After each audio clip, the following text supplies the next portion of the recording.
Kahal Kadosh Minirvad, mesdames et messieurs, permettez-moi de m'adresser particulièrement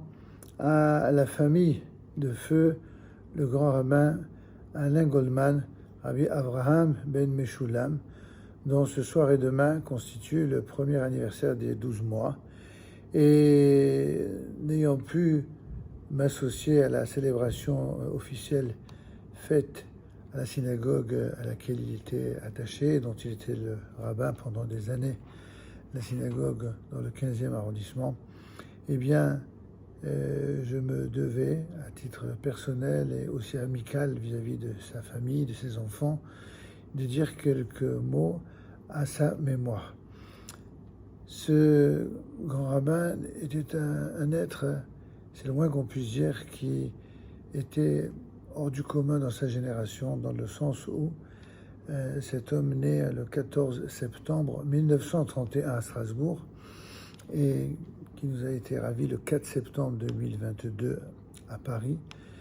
a été durant tout son parcours un homme sérieux, tout d'abord sérieux, profondément sérieux, et également travailleur et consciencieux dans tout ce qu'il faisait, que ce soit dans ses études, que ce soit dans son sacerdoce rabbinique, que ce soit également dans l'exemplarité dont il faisait preuve pour défendre l'institution consistoriale. Eh bien oui, ça peut sembler aujourd'hui pour certains dépassé, mais il faisait partie de cette poignée de rabbins qui ont fait preuve d'une loyauté. Et pour nous, la loyauté, c'est certainement l'une des qualités les plus importantes dont peut être fier tous les enfants du grand rabbin Goldman, tous les petits-enfants, mais également tous les proches, tous ceux qui l'ont aimé, respecté, tous ses élèves. Et nous avons été de ces élèves qui avons suivi ses cours à l'époque où nous étions à l'école rabbinique. Et je dois dire que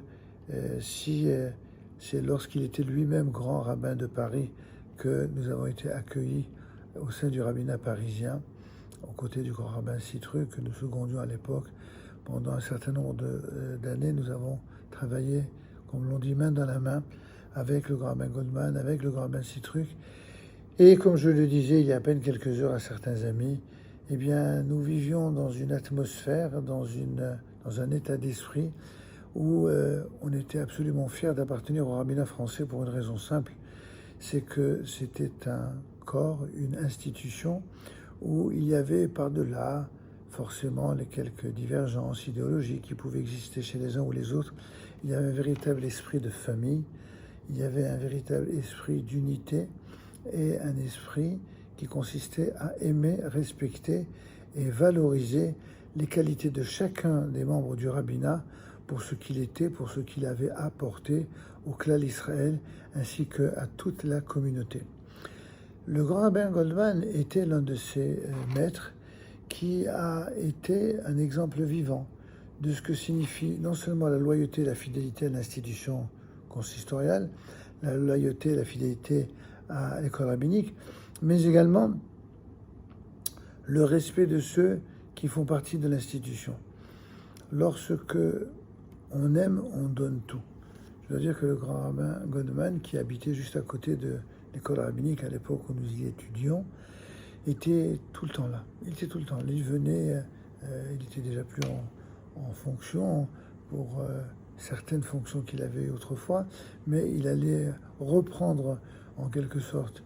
de la responsabilité et régulièrement il sera rappelé par les hautes instances du rabbinat français en raison de son charisme, en raison de son dévouement pour le Klal. Et puis aussi, chose que on rapporte peut-être un peu moins, c'est quelqu'un qui aimait l'étude, c'est quelqu'un qui a consacré même une partie de son étude dont il a laissé une trace par son fameux commentaire sur les Haftarot de l'année. C'est un ouvrage extraordinaire qui n'a d'ailleurs peu d'ouvrages qui puissent lui être comparables. Effectivement, peu se sont intéressés, à cette époque-là en tout cas, au sein du rabbinat français, à l'étude des Haftarot. Pourtant, c'est dans l'étude des Haftarot que l'on peut comprendre bien des situations présentes dans l'histoire moderne d'Israël. Et peut-être que ceci explique cela. Contrairement à ceux qui ont opté pour choisir d'appartenir à un esprit, je dirais, très fermé, de clocher, pardonnez-moi l'expression ici, eh bien, il était l'homme de la symbiose, dans le sens où il était un jour capable de montrer son dévouement total pour le rabbinat, un autre jour son dévouement pour le respect des institutions françaises et pour la nécessité de réciter la prière pour la République, mais aussi un autre pour réciter la prière pour l'État d'Israël et pour faire preuve de soutien à l'État d'Israël. Il n'y avait pas chez cet homme-là, qui avait plus d'une richesse morale, intellectuelle et spirituelle dans son être, il n'y avait pas de contradiction entre le fait d'être profondément loyal et un citoyen français modèle en tant que grand rabbin de Paris, mais aussi être un soutien à l'État d'Israël, quels que soient d'ailleurs les responsables. C'est quelque chose qu'on a un peu perdu chez certains responsables qui perdent le sens de leur responsabilité, où ils se sentent proches de l'État d'Israël que lorsque les dirigeants sont de leur couleur politique, mais s'ils ne le sont pas tout d'un coup, ils ne sont pas concernés. Ils ne faisaient pas partie de ces gens-là. Ils faisaient partie d'une génération, d'une autre classe, où l'inconditionnalité de l'unité d'Israël passait par la reconnaissance et l'acceptation de ses représentants, et bien quelle qu'en soit la coloration politique.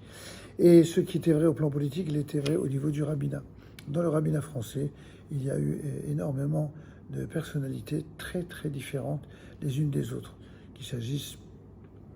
du grand rabbin Sira, du grand rabbin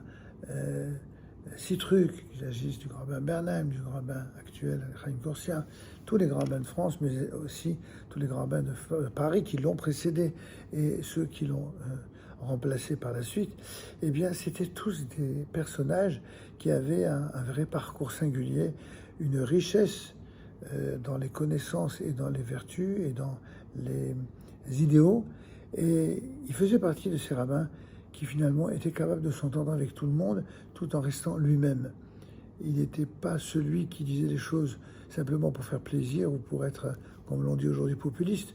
mais quelqu'un qui était capable d'exprimer avec courage des opinions, même si elles n'allaient pas dans le sens de ce qu'on appelait récemment le politiquement correct. C'est ainsi, par exemple,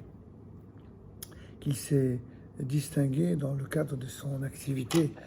au Comité consultatif national d'éthique et également au sein de la conférence des rabbins européens.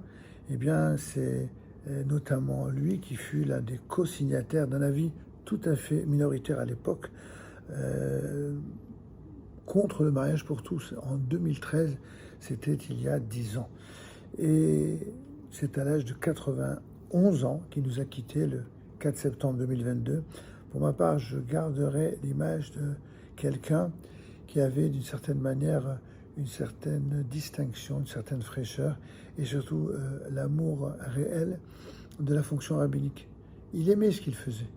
Et ça se voit d'ailleurs dans le rabbinat, ceux qui font ce qu'ils font par amour de la fonction, par amour de la communauté, par amour de Dieu. Ce sont les éléments qui sont certainement les meilleurs, chacun étant, comme on l'a dit, différent. Et pour ma part, je n'oublierai jamais la façon tout à fait généreuse avec laquelle il nous a accueillis au sein du rabbinat parisien à l'époque où nous venions du sud de la France, après notre premier poste rabbinique à Nice. Eh bien, c'est lui qui nous a fait venir aux côtés du grand rabbin Sitruk et qui nous a permis de démarrer nos activités il y a déjà bientôt 30 ans, où nous avions pris en charge la communauté que nous dirigeons aujourd'hui. Je voudrais dire, en tout cas pour terminer, à la mémoire du Rav Goldman, du grand rabbin Goldman, que pour connaître le sérieux de son travail et de sa présence, aussi bien aux offices qu'aux cours auxquels il assistait, je ne pourrais jamais oublier par exemple que le cours que donne le grand rabbin de Paris actuel, le Rav Yitzhak Guggenheim Shalita, qui est le cours qu'il donne tous les lundis, eh bien, auquel étaient conviés d'ailleurs tous les rabbins, eh bien, quel que soit le nombre de rabbins présents, s'il y en avait un qui était toujours parmi les premiers, aussi longtemps que ses forces le lui permettaient, c'était le grand rabbin Goldman. Il était le doyen du rabbinat français, il était évidemment le plus âgé de tous ceux qui venaient assister à ce cours. Et il tenait même à l'époque du Covid, même quand cela se faisait par le Zoom, il était présent. Et d'une manière étonnamment régulière, sérieuse, à l'image de toute sa vie, qui était une exemplarité dans le domaine du sérieux. Et pour connaître d'assez près ses enfants, et même une partie de ses petits-enfants, je dois dire que l'on retrouve dans la descendance tout le sérieux du papa et du grand-père, et l'exemplarité, la lumière de son comportement, eh bien, on la voit vraiment chez tous les enfants Goldman, Major et autres membres de la famille. Et c'est un vrai bonheur à chaque fois que je les vois que d'évoquer avec eux le souvenir de leur aïeul et de notre maître, le grand rabbin Goldman, que sa disparition, eh bien, et aujourd'hui la consécration de l'évocation de son nom un an après, soit une source de bénédiction et de réconfort, vraiment pour toutes les générations qui viendront après lui, et de ne jamais oublier que quand des grands hommes ont été à ce point entièrement consacrés toute leur vie au service du clan Israël, eh bien, ils méritent notre respect et notre reconnaissance infinie et éternelle. Amen. Ken yehi ratzon.